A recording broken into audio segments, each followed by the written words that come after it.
Hi everybody, my name is Jennifer Christensen. I am one of our wolf leaders for PAC 4877. I'm here to help you do some of your wolf electives and requirements while you're at home. The first one we're going to look at is Call of the Wild. This is one of our first requirements. It can be found in the book on 24 and then several following pages. So this one kind of lets us know that we should have done something or going to do something outside with our family or our den. If you haven't been able to do anything with your pack or your family camp outs or an outdoor activity with your den or pack, or you weren't able to do a summer camp, don't worry. You're going to be able to do some easy stuff with your family camp out. One of the things that you can do is some of the internet camp outs that everybody's been sharing online. That's really fun. And so you can camp in your living room, but you could go outside and do s'mores with your family. Or you could build a fire, or at least put sticks in a fire pit if it's gonna rain. Stop. I have my wolf and my lion here to help us learn about the second requirement for Call of the Wild.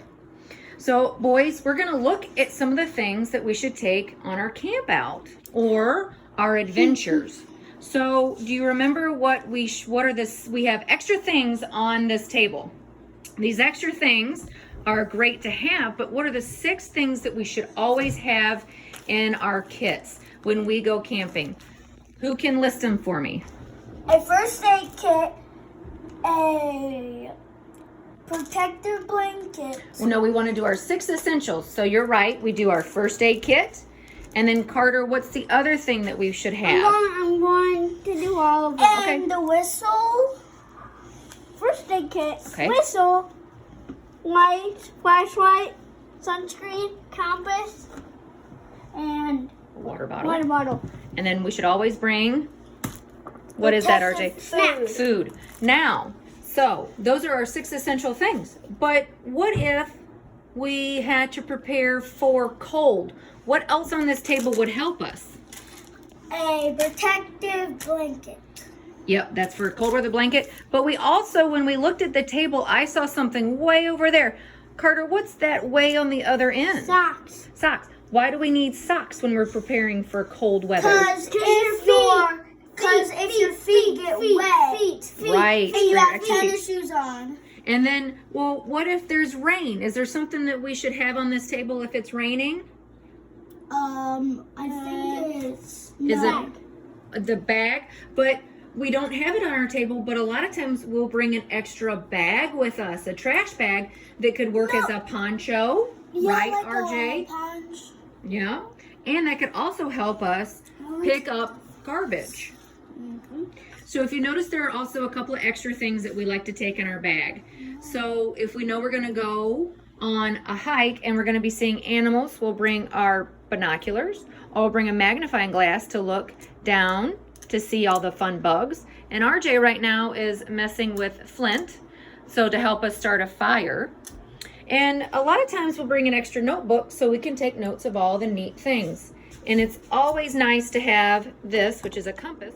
Once you're ready for your camp out or your outdoor activity, you always need to remember to recite the outdoor code. That's number 3 on our requirement. So we're going to go through and recite the outdoor code for you. Ready? The outdoor code is, as an American, I will do my best to be clean in my outdoor manners, be careful with fire, be considerate in the outdoors, and be conservation minded. Do you know what it means by being careful with fire? Yes, don't mess with it. Don't mess with it? Okay. Now, you transition right from the outdoor code, right into the leave no trace behind. And that one is also when we go outside, we do what, Carter? We make sure that we don't leave We don't leave a mess in the outside, right? No, before you go. So when we do we do the no trace behind, then we know before we go, we choose the right path. Trash your trash. Leave what you find. Be careful with your fire.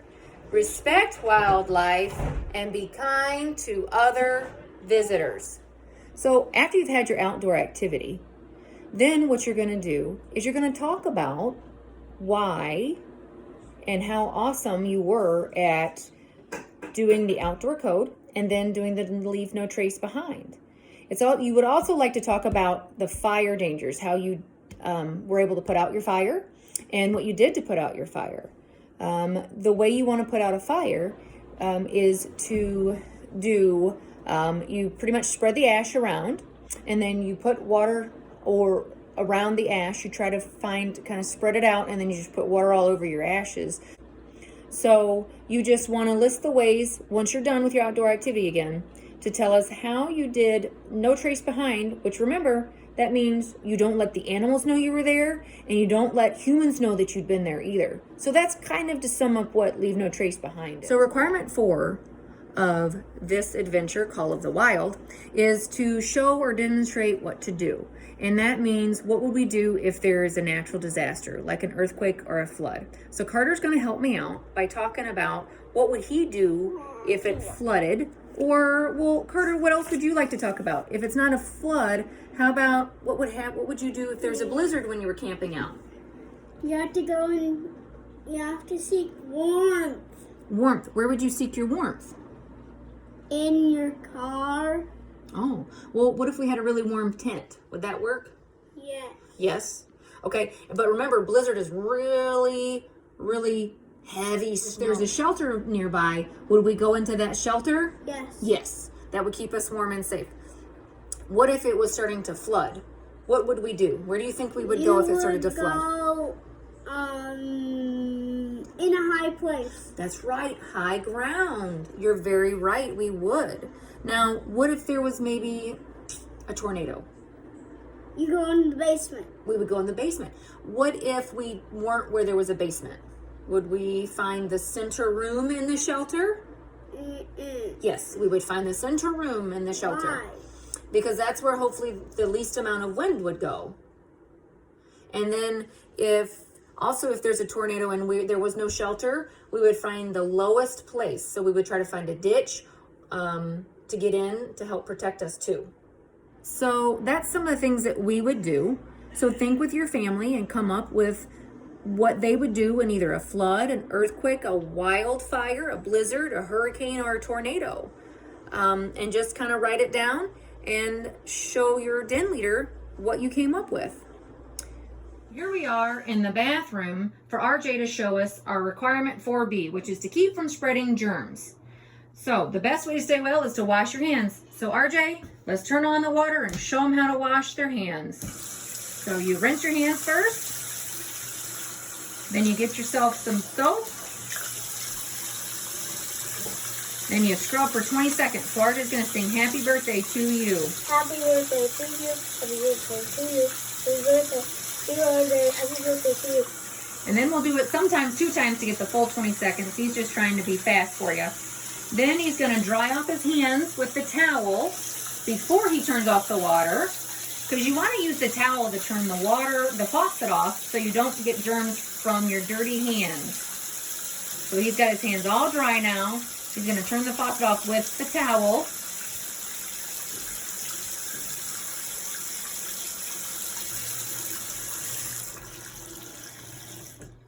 And there you go. Hi, so now I'm going to show you how to do the knots, which are your requirement 5 for Call of the Wild. So there's 2 different knots that I'm going to show you. There's an overhand knot and a square knot. The overhand knot is a very easy, simple knot that we all pretty much know already how to do. So you just need a single rope, just one piece of rope. And then what you'll do is you'll take this rope, you'll get to the end of it, you'll make a loop in it, and then you'll bring the string around, okay? And then when you bring that string around, this little tail, you're going to poke in to the hole, and you're going to bring it around, and then you're going to pull it. And then you have your overhand knot. Now, if you're trying to stop something from coming down the rope, and maybe this knot isn't big enough, all you do is one more overhand knot. So again, you make the circle, you have it out there, and then you tuck the tail into the circle, and then you pull again. Uh-oh, Mine made 2 knots. That's okay, because guess what? We can fix it. We can do the same thing. We're just going to make sure that this thing is not going to let this rope isn't going to let anything through.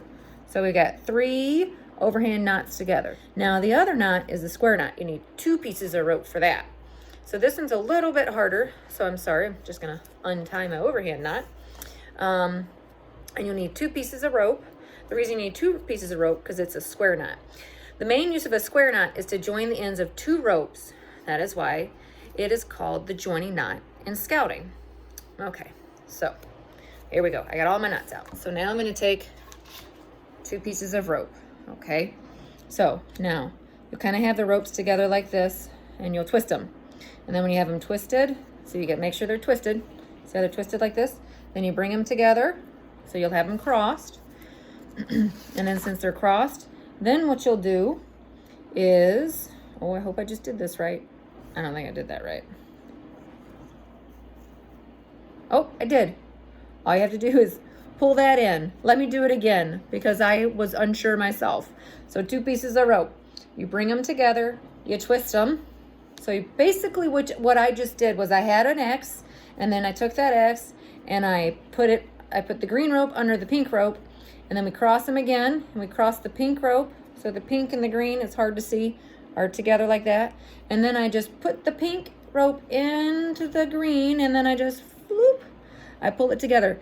So there you go. There is your square knot. Okay, and this is a really good knot.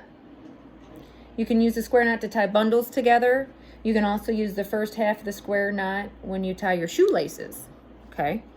Remember, the square knot is not to be trusted when safety is important. Just like your shoelaces, the square knot can sometimes come untied.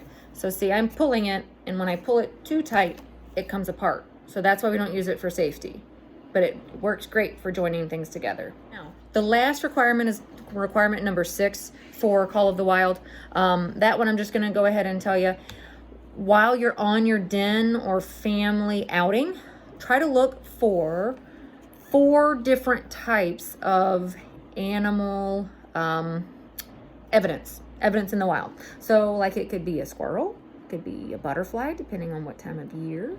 It could be a paw print. It could be a fish. It could be anything that's in the wild that shows that there has been some sort of animal or creature there. Not trash. And if you take your dog on that hike, that doesn't count. But and his or her paw prints don't count either.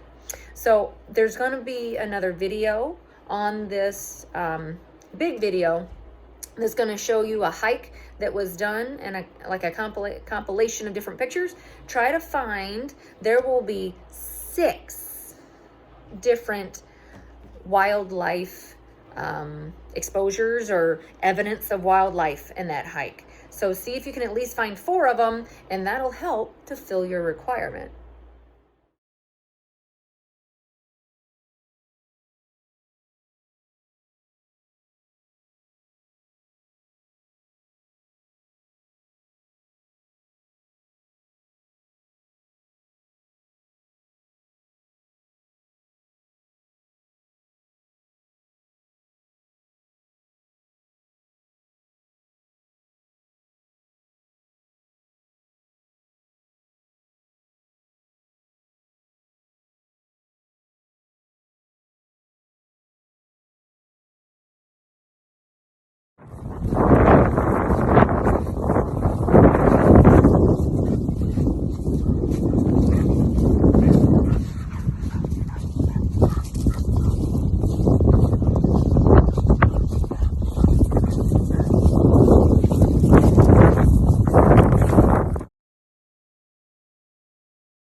One more thing I just wanted to remind you of for the requirement of Call of the Wild is that you only need to do requirements 1 through 4, and then you have to do just 1 more additional.